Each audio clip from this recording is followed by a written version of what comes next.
बिल्कुल आशा, ये 3 दिनों तक मैराथन बैठक के बाद आज तेजस्वी यादव देर रात पटना पहुंचे। उसके बाद जो आज वो प्रेस कॉन्फ्रेंस करने वाले हैं, प्रेस कॉन्फ्रेंस में तमाम जो घटक दल हैं, घटक दल शामिल रहेंगे।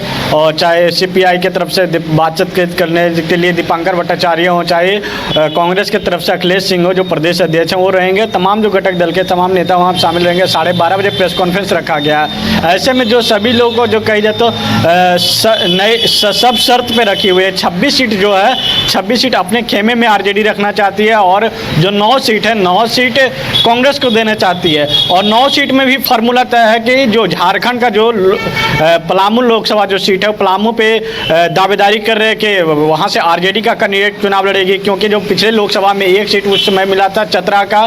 तो इस बार 2 सीटों पर अगर कांग्रेस सहमति जताती है तो 2 सीट जो झारखंड का 2 सीट पे आरजेडी चुनाव लड़ेगी और तब बिहार में 9 सीट इनको मिलेगा। और ऐसे में जो पप्पू यादव को लेकर जो कयास लगाए थे कि पप्पू यादव पूर्णिया में जो जनसभाएं कर रहे थे, लगातार पूर्णिया में कैंप कर रहे थे, अब पप्पू यादव जो है पूरी तरीके से कांग्रेस से दरकिनार हो गए। पप्पू यादव, अब पप्पू यादव को ऑफर दिया गया कि सुपौल से लड़े या महाराजगंज से लड़े, और इसके साथ साथ न तो फिर आप दरभंगा से चुनाव लड़े। इस तरीके का उनको फार्मूला दी गई है। लेकिन अभी तक जो कही जाए तो पप्पू यादव की तरफ से कोई स्टैंड नहीं खुला गया। आज जो है तमाम जो घटक दल के नेता एक साथ बैठेंगे, उसके बाद प्रेस कॉन्फ्रेंस करेंगे। समय रखा गया 12:30 बजे के बाद।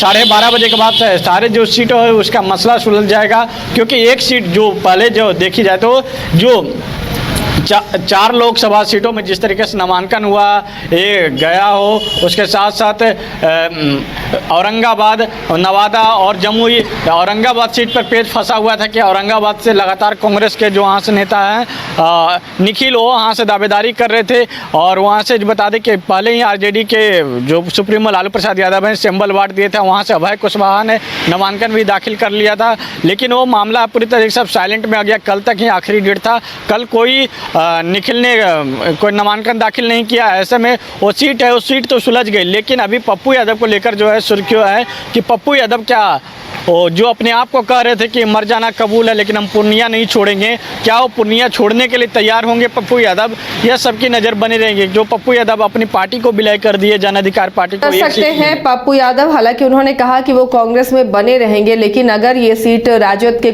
खाते में जाती है और बीमा भारती को सिंबल भी दे दिया गया है, जैसा उन्होंने सिंबल भी दिखाया, अब क्या पप्पू यादव यहां से चुनाव लड़ेंगे ही, फ्रेंडली फाइट होगी, या पप्पू यादव बगावत करेंगे, या फिर उन्हें किसी और सीट पर राजी कर लिया गया है?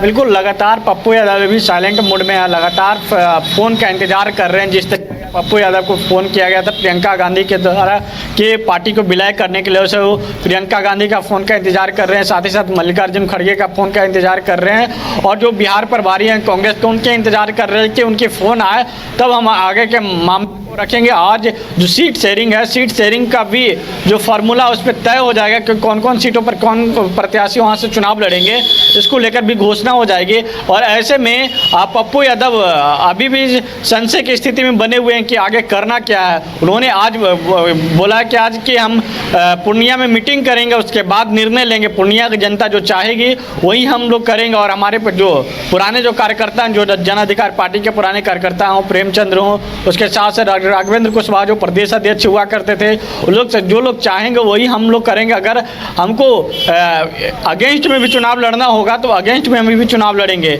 यानी कि साफ तौर पे अब सीधी टक्कर देने के लिए तैयार है पप्पू यादव कि पूर्णिया हम छोड़ने वाले नहीं। अगर हमको दूसरे सीट जो ऑफर की जा रही है, सुपौल का सीट, महाराजगंज का सीट, अभी इन सीटों को ठुकरा रहे हैं, लेकिन अब फ़ोन का इंतजार कर रहे हैं कि फ़ोन जैसी ही आती है उसके बाद आगे का निर्णय लेंगे। और आज कार्यकर्ताओं के साथ बैठकर निर्णय लेंगे कि आगे करना क्या है। आगे जो महागठबंधन के जो प्रत्याशी हैं, बीमा भारती इस तरीके से कह रहे हैं कि बड़े भाई हैं हमारे पप्पू यादव, हमको समर्थन करेंगे और हमारे चुनाव प्रसार के लिए आएंगे।